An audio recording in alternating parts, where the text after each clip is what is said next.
What's up, guys? How y'all doing? Actually, what's up, ladies?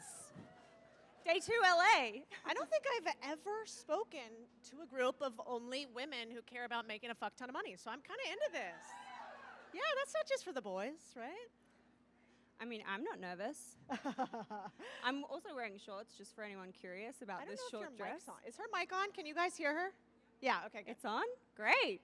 Wow, everyone, cool. I'm so excited to be here. I'm so excited to be kicking off this conversation with this brilliant woman beside me. We are going to be having a conversation today that's going to shake up the way that you think about time and money and building future wealth. Our guest today has built her career from challenging the status quo. She has gone from being a journalist to Wall Street and now investor and founder, teaching millions of people how to build wealth online and not online actually, just build wealth, but teaching it online and move out of hustle mode and into ownership mode. Cody is the brains behind Contrarian Thinking. She is a best-selling author, and she is one of the most dynamic voices of our time right now, teaching us how to buy back our time and build future financial independence. Give it up for Cody. Thanks, guys. All right, cards. I'm going to start off with a bit of a number. We were talking backstage. You know, you love a spreadsheet. You love a number. So we'll start with a stat. We know that women currently only make up 2% of the business acquisition buyers in America, despite 40% of women actually owning businesses. So I wanted to kick off understanding what your opinion of why that is and how you think we can change that number. Yeah. Listen, if you know, I was your friend giving you hard truths, if I was like the big sister who's maybe made a few more bills than you have and has the wrinkles to prove it, I would say this. Women on average, if we don't play victim mode, we're super, super powerful.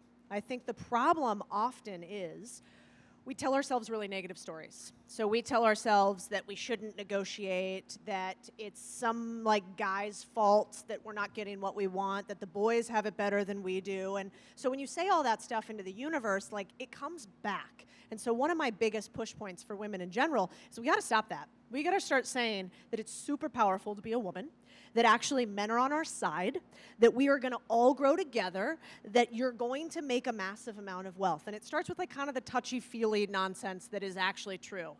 And then the second part of it is, if I was your, you know, big sister in business, I would say we play a little small, women, often. We pick and I see it because you guys, I probably see 5,000, 6,000 businesses across our investment firm a year. We have a venture capital firm and a holding company. So I have a bunch of people that pitch me nonstop their businesses. I actively look for women to invest in, and I have a really hard time finding women who are building big enough businesses. A lot of us build lifestyle businesses, right? We build businesses that we think are safe and small, and I don't really know why, except that maybe people told us that that was the only thing that we could do. And so I think that 10x is often easier than 2x.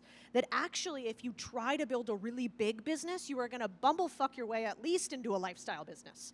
But if all you try to do is build a lifestyle business, you're gonna end up building either a business that is a job or not make enough money and have to work for somebody else. And so if I was to give us really hard feedback, sure, there's, you know, historical precedent. Sure, of course, we've had voting later. Like, there are all these realities about being a woman that are real, and I don't want to, like, push those to the side, but we can't fucking change them. Like, I can't go back in history. I can't change that stuff. So let's focus on the two things we can control. The first thing we can control is our input, which is, what are we thinking? How are we talking about ourselves? What do we think will happen in our lives? And the second thing that we can control is, how big of a business are we shooting for? And, you know, I fall into it all the time. Yesterday, I was with this guy called Amjad Masan, who runs Replit. Do you guys know what Replit is? Okay, a few. If you don't, and if you're not, this can be like a whole different subject, but if you're not playing around with AI and you don't know what Replit is, like, I would jump all the fuck over that. I think there is a world before I understood what AI could do for us, and there's a world after, and my world has completely changed. And Amjad wants to create 1 billion coders, 1 billion. And when he said that to me, I was like, nah, that sounds like tech bro speak, right? I'm like, yeah, sure, 1 billion coders. But then he goes, why are you only trying to create 1 million owners?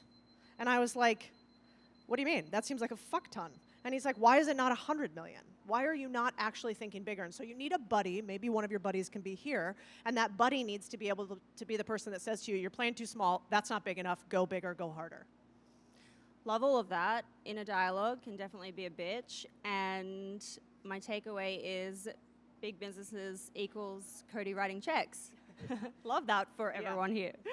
Agreed. Okay, so you've said that the goal isn't just financial freedom, it's also about buying back your time. And so for the women who are in the audience right now who are, hustling, they're trying to get more content out, they're trying to get more clients, they've got so many deadlines, which I'm very guilty of, by the way. What is some practical insights and some practical advice that you can give her, this woman in this room, to move away from that kind of hustle mode and into the ownership mode? Yeah. Well, one, I'd rather be rich than famous. And so I think that sometimes as women, we can get caught up, it happens to me too, in caring about the likes and the subscribes and the views and whatever, and that's fine. But really, it's not going to make you money. Like, that is not where the money is.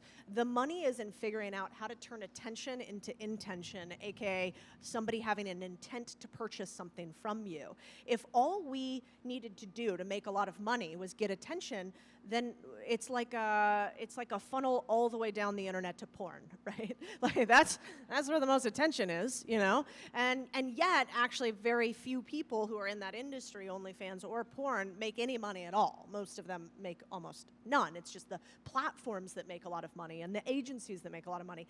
And so I think that would be the first thing. Like, I love that this group of women is figuring out how to get heard online, but let's also pair that with how to get paid. And so if I was you, could you think of something worse? Like, I'm not going to say who the celebrity was, but I was on a plane the other day, and I saw this, like, tier 1 celebrity, like tippy top tier. And he just looked like kind of beaten down. It was a dude from the 90s, and he's like sitting like middle seat in the back getting shuffled by a bunch of people. And like kind of he made a joke as like he was walking back past whatever, me, and because we knew each other online. And I talked to him afterwards, and I was like, what happened, man? Like, you made a ton of money, and now we're here. Like, what's going down? And I obviously have some autism because that's a totally inappropriate question. But I was actually, like, really curious. And his comment was, I obsessed on fame, not money. And so that really resonated with me, because could you imagine anything worse than being super famous and broke? Like, I would way rather just be broke than famous and broke. And so I think about that a lot, because I have some spotlight right now that won't last. Like, people will totally forget about me, and I'll be irrelevant sometime in the next couple of decades, if not sooner. And so if I remember that, then I think, what can you hold? And that is cash, which you can pass down as a legacy to somebody else. And also, by the way, you can buy attention. And so the one thing I would say is, like, less about hustle culture, but let's obsess a little bit about, like, making money and not so much about having people like us on the internet. I love that, and I feel like it's a great segue into kind of what you're most known for, which is buying the, as you say, the boring businesses, the physical businesses, the laundromats, this kind of thing. I want to understand, like, your criteria for just that first piece of the puzzle of how you go about identifying a small business and how you think about evaluating that to even understand if it moves from there into due diligence. Yeah. Has anybody read my book, Main Street Millionaire? We got a few. I like it. All right, girls. So one thing that's cool about attention, which does everybody here have, the whole thing is that you have a following online, you're creators, people follow you, right? Yeah? Okay. So you already have, I think, what is the 21st century version of currency, which is attention. 40 cents of every venture capital dollar goes towards attention. The big four, Amazon, Apple, Google, Facebook, is where 40 cents of every venture capitalist's dollar goes to the companies that they invest in, because they need to get attention. You guys have it. The thing I've noticed, though, with a lot of creators is that you don't know how to monetize that attention as well, because you've, like, mastered the attention game, but you haven't mastered the monetize game. And, like, as I tell my husband, we can't be perfect at everything. And so it's fine wherever you are. But what I would say is, like, you guys have something really unique. If you haven't read the book, you really should, because you have the ability to get eyeballs. Now, if you read something like Main Street Millionaire, you need to figure out, where am I uniquely tailored so that my eyeballs, if I buy this business, I can just implant a cash flowing business that already has product market fit into my content. And so, like, let's play with you. So you have a let's podcast. play, please. You have a podcast, you have a social media presence, and one of the best ways, I think, to start out if you're going to buy a business is figure out, what are the people that already listen to you? What do they want to buy from you? And so if I was you, I might be buying agencies. And those agencies maybe are like a podcast agency. Then I might have a podcast studio. Then I might be buying, maybe getting on the deal with, I saw the Maven founder, I just met her. Maybe I'd ask for like some investment in her business because she gets a bunch of influencers on it. Then I take a cut of everybody I bring on the platform. So like in my business, where am I paying other people? We call this your personal P&L review. Where are you paying other people, other vendors? Where are you getting sponsor deals where you could own part of the company instead of just get paid by the company? Because the ROI on influencer marketing is actually quite high for them. It's actually not very high for you. You know, you make, on average, anywhere from, at the very, very tippy top, something like 20 to 25% of the first transaction, where on average it gets somewhere down to 2 to 3%, and you're not getting the most important part, which is the LTV, the lifetime value, from the person that you bring, the client that you bring to them. And so if you don't understand things that sound a little technical, like lifetime value, client acquisition cost, or what's called CAC, for you and the people that you bring to your brands, you start there, and then you start to ask yourself, could I own a part of any of these brands? Could I own a part of any of these vendors? Because then you own the LTV forever, as opposed to you get paid once for one brand deal. Yeah, I love that. And I think we're definitely going to circle back to like the next phase of how we can get more practical with kind of where my brain is going with that. But I want to go from that early evaluation to now your due diligence process, and what kind of your decision-making framework is when you're thinking about, okay, you've identified something, you see there's like a spark, there's a business that you like. What actually turns that into a like, yes, I'm going to actually make an offer and buy this business? What's your decision-making framework? Well, so there's 10 steps to buying a business. And I think that the most valuable thing that you guys could do is figure out how to become a deal maker. If you want to think about it, has everybody here gone out and gotten like a sponsorship deal, a brand deal, something like that before? Raise your hand if you have. Okay, then you've already made a deal. You've already traded your time, energy, attention for somebody else's dollars. There's really not that much difference between a deal done between a brand and you buying a business and doing a deal with another person. There's a lot of similarities. But the better you become at deal making, the more money you make, because the art of the deal is everything in this world. And even so, whether you like the guy or you hate the guy, it kind of doesn't matter. The highest level the presidency is gotten to by a guy who's good at deal making. And so if we like take all the emotion out of how we feel about deal making, it's just the truth. That's how real money is made. People who know how to make deals make more money. And so when I'm analyzing a business, which is called due diligence, basically the stage where you're making sure they're not lying to you, and it's the same as a brand, right? You go to a brand and they say, we're gonna pay you $25,000 plus an affiliate fee for this thing. And then you go, but how do you know that you're gonna know everybody that came from me? Is this linked somewhere? Are we checking my code? Where's the dashboard, right? You guys already do all that. That's the same thing you do in due diligence of a business.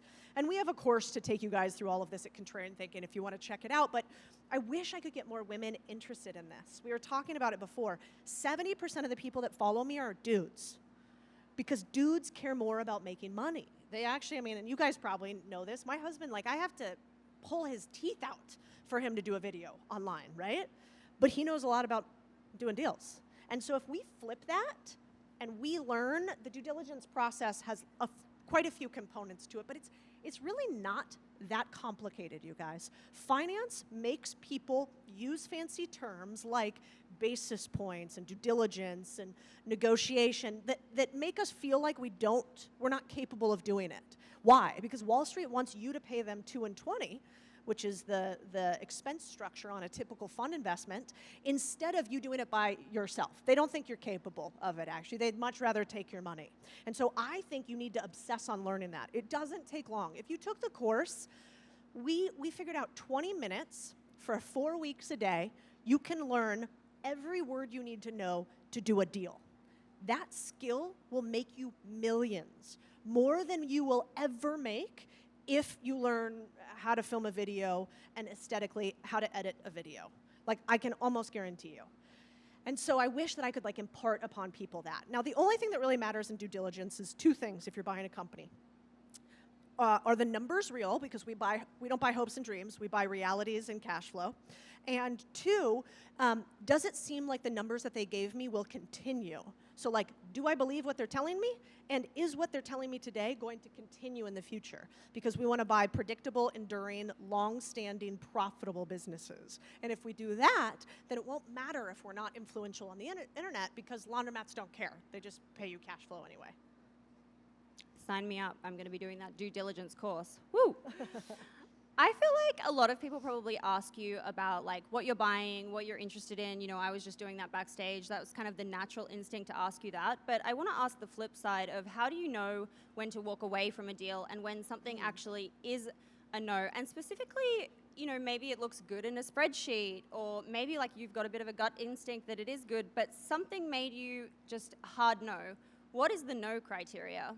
Well, for your first deal, you never want to buy the beat-up house on a really nice block and try to turn it around. Because how many times have you guys, if anybody's done construction or done a house flip or renovated something, how many times you renovate something and it is on time and under budget? That doesn't happen. It doesn't happen with men either, right? You're like, I'll fix him. No, you won't. And so it's the same thing with deals. So we don't buy beat up houses. We don't buy beat up boyfriends. We buy people who are already sort of going to continue to cash flow. These are profitable businesses. So my rules for this are the business has to be in existence for more than 5 years. That decreases the likelihood of failure by more than 50%. The business has to be profitable, cash flowing day one. The business has to have a leverage component to it, meaning I don't want to use all my own money. I want to use some seller financing. I want to use some bank loans on top of it. The business needs to be so simple I can explain it to grandma. I don't want a complicated business that's not in my expertise for my first deal. And the last thing is, I want to make sure that my business is something that I'm going to be curious enough about to get kind of obsessed about for at least a few years. I don't want to buy a business, like people say, find your profit from your pain. No fucking thanks.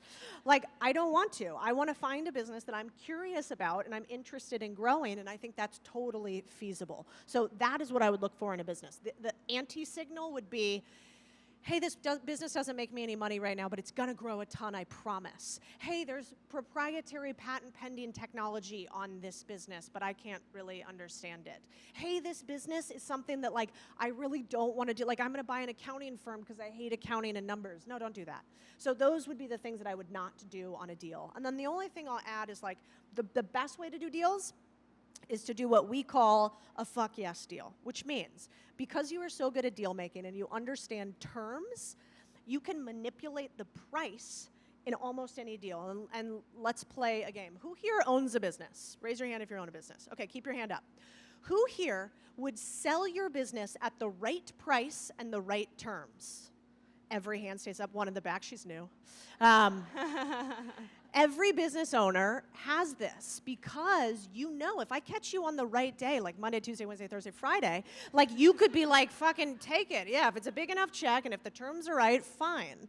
And so when we know that we can manipulate price because we control the terms. And let me give you an example. Like, do you own a business? You look like you do.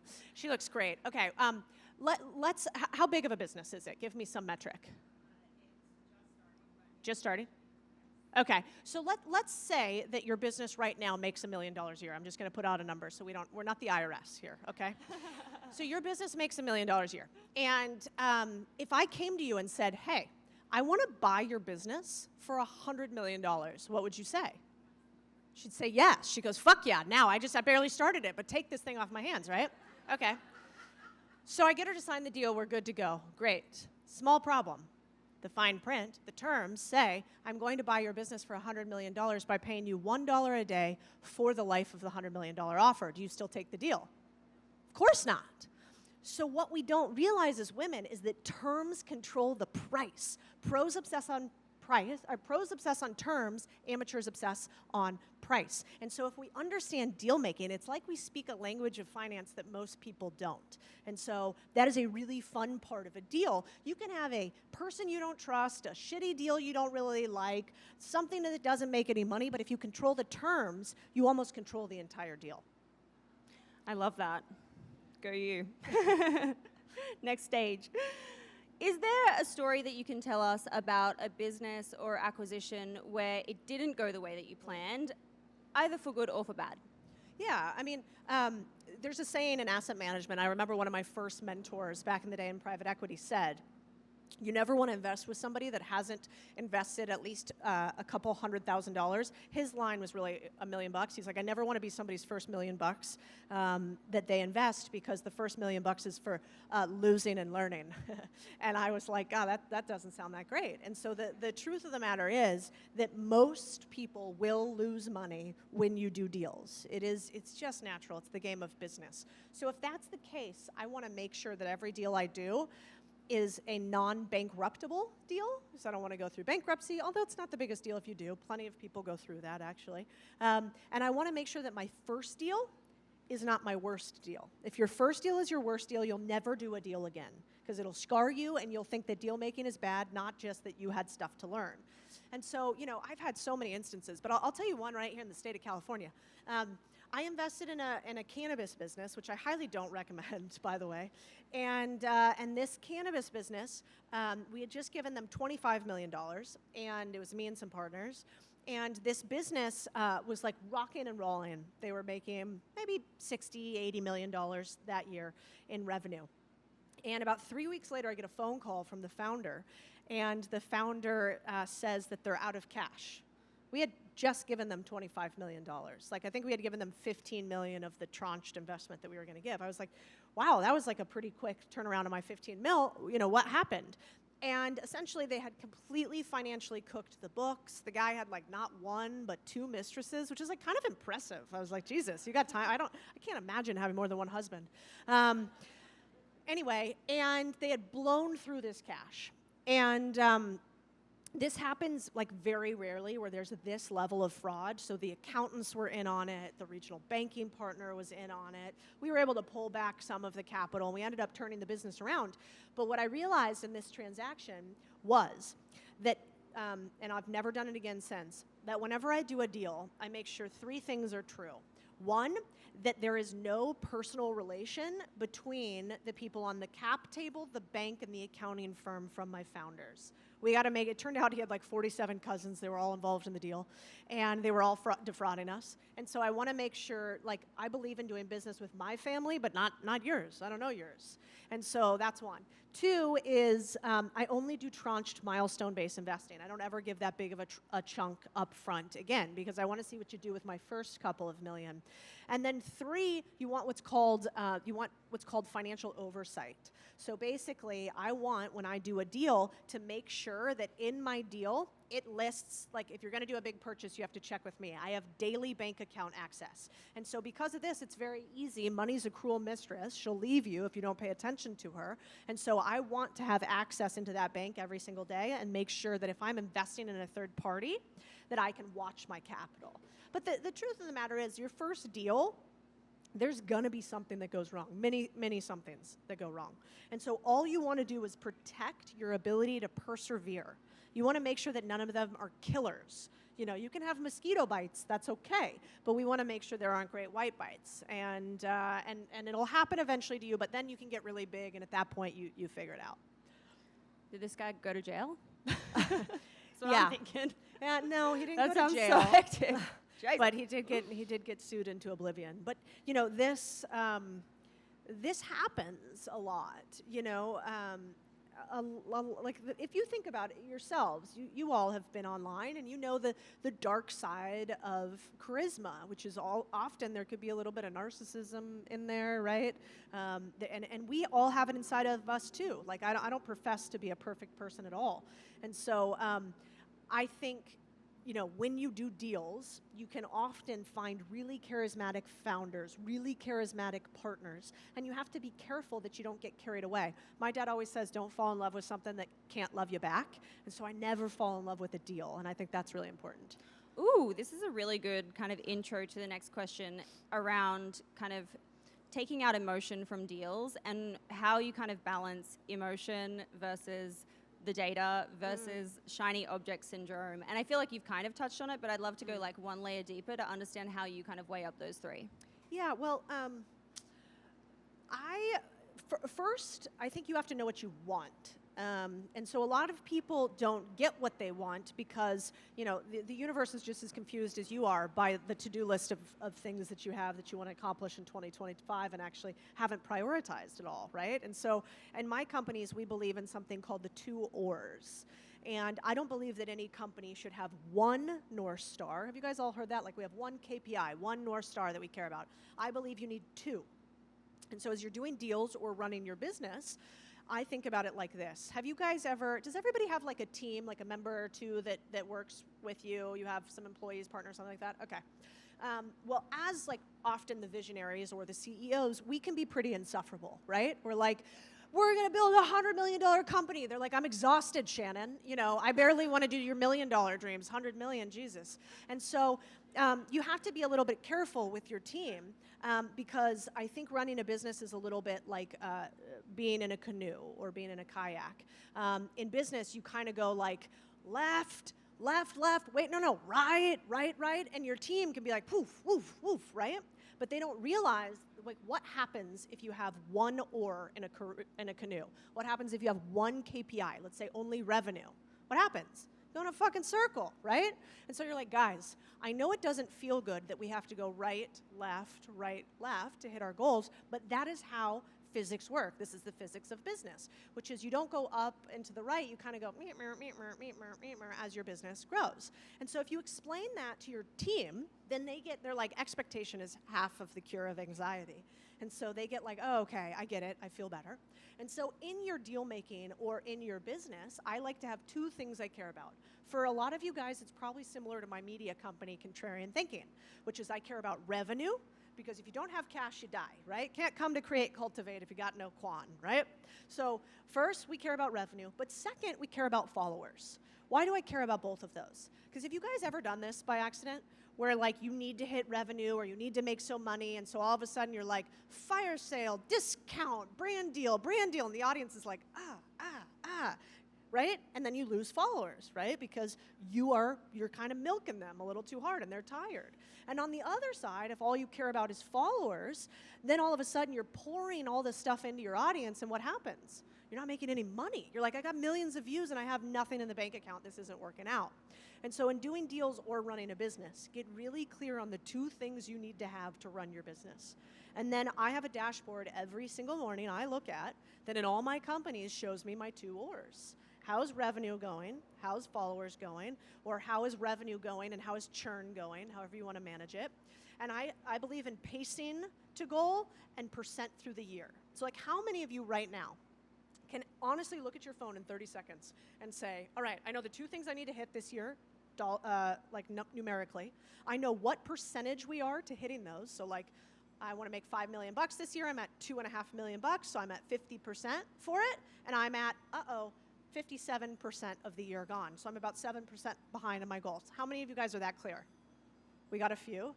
If you are, and your team knows it, you're super rare. That's not normal. Most people, if I ask you, you're not going to be able to tell me what percent to goal you are and what percent pace through the year you are. But if you know those couple of things, your team will never be curious about what you're going to do next. And so I think the most important thing in doing a deals and not getting distracted is that you look your goals in the face every single day. And if you know your 2 Ors, then you're not going to get distracted. You're going to go, well, they want us to do this conference in Mallorca, and it'd be super fun, and they want me to go, but it's only paying me $10,000, and I'm not going to get any followers for it. Why am I going to that? That's not helping me hit my goal. And everything goes back to the 2 things you really care about. So rowing lessons. Yeah. Everyone book it in. I will be. So earlier I said we were going to bring it back to some practical stuff, and I want to end on 2 kind of practical questions for everyone here in the audience today. Obviously, not everyone here is probably ready to buy a laundromat or kind of take that jump, but I think everyone is always ready to learn how to think differently when it comes to spending or saving. And so for women who are sitting here and they want that kind of practical next step that they can take tomorrow, this week, this month, what would you recommend to start thinking differently and to take those smaller actions? Yeah, I mean, listen, you can only save your way to zero.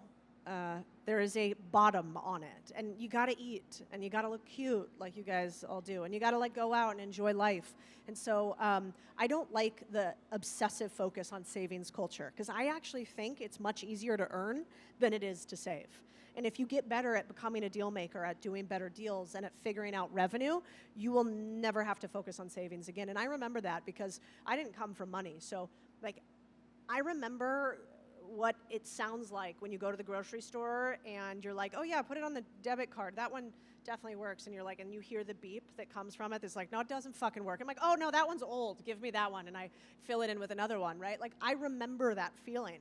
And my promise to myself was always, I would never want to have to check my bank account every single day to see if I can afford something again. I don't even want to care about prices. That's what I wanted, because my entire youth was spent not being able to buy anything and being worried all the time that my bank account would go dry. And I have like a little PTSD from that. And so at some point I said, fuck it, I'm gonna make so much money that I can buy whatever I want, whenever I want, no matter what, right? I wanted that. Anybody here want like, fuck you, private plane, people hate you kind of money? Yeah, me too. Yeah, me too. And I don't actually want it because I'm that fancy. Like, I'm not really that fancy of a person. I want it because I think it translates to freedom. And so if I could impress upon you one thing, it would be, have the fucking coffee, buy the matcha. That's not gonna stop you from being rich, and it's sure as fuck not gonna make you rich to drink the nice coffee. So ignore that advice. I think you guys are actually pretty capable and competent. And you have access to resources here in the US that, like, I wouldn't say the same thing in a lot of other countries. But in this country, the only reason you guys cannot succeed and make a ton of money is because you're not willing to do what it takes. You only want to do what you want. And so if I was you, I would say, learn about the language of business so deeply that it becomes a fluency. Learn about deal making so deeply that you're schooling other people on what the financial metrics mean, because it's actually not complicated. This stuff is not hard. It's just not taught. That's kind of why it's my entire mission. And so I would skip, like, do yourself a favor. Spend 30 days becoming so obsessed with deal making and financial literacy and doing business deals that you set up the next 30 years. It's literally that simple. And yet people won't do it. And so that's why I yap at you guys from stages like this all over the place, because I actually think that if you don't become owners and become financially free, then what happens? Well, then we all live in like a glorified strip mall with like Walmarts and big corporations that own everything. And we hate the dry bars that I used to love. Because have you guys been to those? But what happened to that place? You know, dry bar used to be the shit. And now they got bought by private equity and they took all the fun out of it. And I think that that happens across our country, and you guys are the answer to that if you're willing to do the hard thing. And in fact, it's not that hard. If you guys can post every single day and you guys can create your own videos, you can do the finance thing too. And you just have to give it more attention, and then it will make you more money, because where your attention goes is where money flows from. I love that. Let's flash forward to, yeah, give it up. Sorry, I'm so preachy, but I'm very passionate about this, and I do really think it's possible for just about anybody who's willing to work hard. I mean, we love the yapping. Keep going. Tell us more, please. Let's say we've done the 30 days. We've learned some stuff. Let's say there's a woman in this audience who actually has 50 grand. She's got some savings. She wants to buy a small business. She wants to start that process. What are the questions that she's asking herself? What are the questions she's answering to herself? And what is that next step? Well, step one, go get the book. Get it from the library if you want to, borrow it from a friend, get it on a discount rack. I don't care about that. But the answer's in the book if you want to buy a business. And here is the truth about buying businesses. You can lose money. This is not risk-free, right? It is risk-free to post a video on the internet by and large. It is not risk-free to do financial transactions. And so that is why I create all this infrastructure around it, because that would be pretty shitty if I was like, you can buy a business, you can buy a business. How? Watch my YouTube. Like, that's not enough. You have to go a step farther than that. So I would say, one, get the book. If you want to go deeper, take the course. If you want to go even deeper, get in a community, whether it's mine or somebody else's. You know this to be true already, and it's with everything in life. Are you going to be more fit if you hang out with CrossFitters all day? Or if you hang out with your friends that want to go to the club and want to go to brunch and want to do whatever, right? Probably the CrossFitters. Are you going to make more money if you're in a group with a bunch of other people who are obsessed with making money, who already have what you would consider your dream day to be their Tuesday? It's so common sense, and yet we don't do it. And so there's actually real studies that show that almost everything with humanity is contagious. Negativity, contagious. Actual fat, contagious, which is fascinating. So you are more likely to gain weight if your friend group is larger. You are more likely to lose weight if your friend group is smaller. You are more likely, I don't know what that means. 1 minute. Hi. 1 minute. Great, thanks. He's like, I'm like, bye. Hey. You are also more likely to make more money if your friend group has more money. And it doesn't mean we should leave people behind that aren't our aspiration. I'm not saying that. Bring them with you. But get a couple rich bitches in your group, because it helps. All right, that's it. Woo! I love that. Thank you so much. I read something recently that said women are the fastest growing cohort of millionaires, and I absolutely believe it's because of women like you out there on the internet teaching us the stuff and telling us the terms. So thank you so much. Give it up for Codie Sanchez. Thank you, guys.